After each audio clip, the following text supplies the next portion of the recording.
Now, we're talking at a time when we're still trying to digest the horrendous stories that have emerged from the Commission into the inquiry of child abuse. You were Taoiseach at the time when initially that apology was issued, but there's been huge outcry, as you know, Bertie Ahern, about the deal that was done with the religious orders and the fact that the payout was capped for them at 127 million and that there would be no further prosecutions. Do you regret, particularly when you hear how angry people are about that deal, do you regret that that deal was struck at the time? Well, I think that's the question, is to lose sight of what we've done.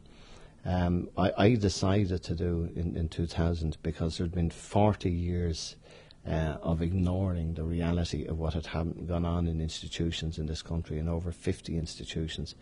And I had met all of the groups over a prolonged period with Minister Micheál Martin at the time.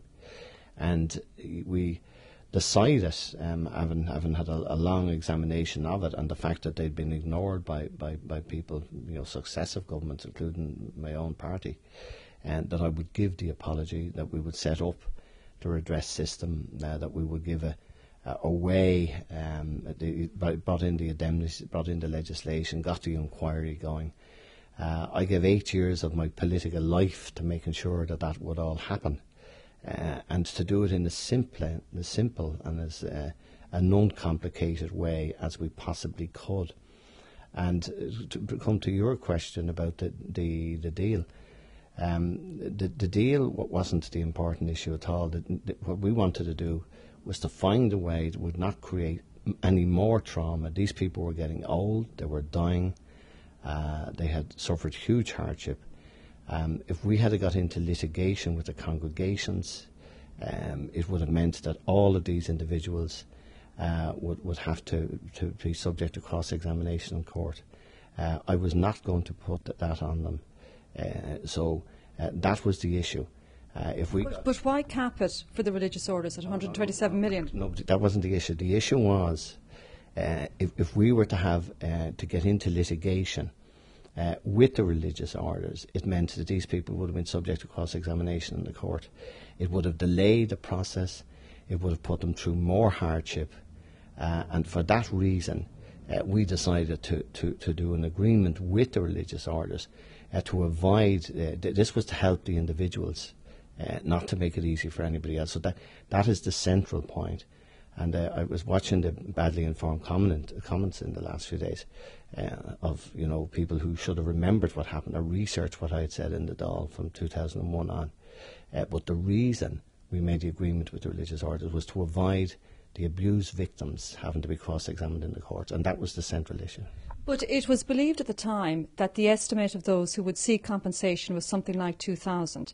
Now 14,000 people or so are seeking compensation. So why did you have such a reduced estimate of the likely numbers of people who would come forward to seek compensation? We had no idea, actually, at the time how many people would seek compensation. We had no idea at all. And what happened ultimately was that people who were in the institutions all over the country came forward. A fraction of those were abused. But terrible abuse to that fraction. But I think what ended up in the address was practically everybody who was in the institutions at those times seeks redress and got a reward. Now, I had no difficulty with that. I think they'd been through a difficult life, and it was a good thing that happened, because these places, while there were religious institutions by and large, not all 50 of them were, 52 of them were, it was the state who confined them to these places. It was the state's responsibility, and it's the state's responsibility to bring it forward. It wasn't the case that the religious orders were going around looking for people to put in. It was the state were packing them in, because the state had not got their own resources. They hadn't got lay-run institutions as they had in other countries. So the state pressed the religious orders to take more people in many cases than they should have into these areas. And our whole idea in the apology, in the redress, and to make the inquiry, was to deal with it as simply as possible. And of course also to make the religious orders and congregations answerable for what mainly the people who were dead. I mean, there were some recent cases, but by and large, when I was at this in 2002, 2003, we were going back to cases in the 50s and the 40s in many cases. But some of those perpetrators of those horrendous crimes against these incredibly innocent victims who were already vulnerable because they were being put into these institutions, they've effectively got off scot-free, Bertie Ahern, because there are no prosecutions against these sadists, these monsters who beat innocent boys and girls in these very vulnerable situations. Is that right, that they would be let off scot-free? No, that isn't correct. I mean, there's a huge amount of cases that have been taken in the courts, and there are other cases pending. Unfortunately, and you're correct, unfortunately, there are a whole lot of got scot-free off because they died before we did this. And that's because nobody had taken the action that I took in 2001 in the earlier decades. I don't think even the victims ever asked me, would I have cases for people that were dead?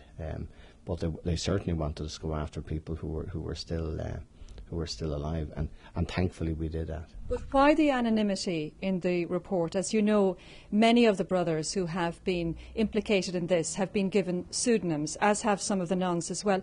Why do that? Because as you know, some of the victims are very angry at that because they believe, again, their names should have been made very clear and out in the open. I have no problem with that. That's I mean, the Ryan report and the people involved in it and the present government. I've no difficulty in people being named. You know, that's not a matter for me now. The information is there, and they can do it if they wish. What about, though, reviewing the deal that was done? Because now it seems the compensation will amount to, at the moment, an estimate of 1.2, 1.3 billion. The taxpayer will have to put, as in all of us, we'll have to foot the most of that bill. As you know, Fine Gael and Labour are saying there needs to be a review of this deal. Do you not think that, in retrospect now, looking at the amount of money that will have to be paid out and all the property that the Church has, not least perhaps what the Vatican has, that they should be forced to pay out more money and the deal should be reviewed? Well, you know, I was never dealing with the Vatican. I was dealing with the Irish congregations. You were dealing with the Catholic Church? We were dealing with the Irish congregations and as a separate entity. And what I did not want to do, and this was a crucial issue, to get into a legal battle with the congregations where the individuals could have been cross-examined. What I was trying to do was alleviate the trauma of those who had suffered, not add more trauma. And the system we set up, and the commission and the tribunal we set up, allowed them all in a very good way, in a way that they appreciated and harrowing enough for them. But imagine if it had been into cross-examination by lawyers, and a legal battle between church and state, and all these individuals cross-examined. That would not have been the purpose of it. The other issue about the church, when we were looking at this at the time, I didn't see any huge assets by the churches. The Irish congregations, whatever their faults, even though it's not popular to say, because you know, the country is full of anti-church people, and people love having to hop at the congregations. But from the other point of view, the schools, the hospitals, a lot of the other institutions were there, and the care homes were put there by the Irish Church. They paid them, they funded them. And, you know, I remember at the time saying, you know, which church were we going to start selling? Was it Merrion or was it Fox Rock? I never remembered in the Dáil anyone saying which church they want to sell first. You know, this simplistic thing that there's loads of lands and loads of money. I mean, that's just people who are anti-church. As you know, of course, Eamon Gilmore, Labour leader, has come out and said that the deal represented what he has said, as described as the supine surrender of Bertie Ahern to the religious orders.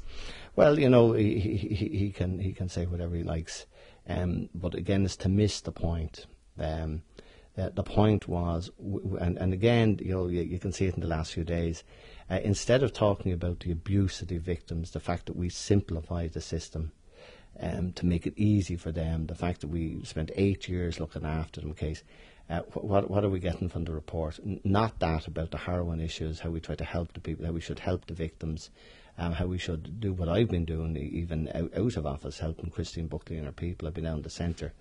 But here you hear politicians just hopping on the anti-Catholic Church, you know, and I think that's sad. You know, most of them were educated by the Catholic Church, most of them were, and now here they're just jumping at it, and you know, they run around wanting to sell Catholic schools and churches. but they're welcome to it.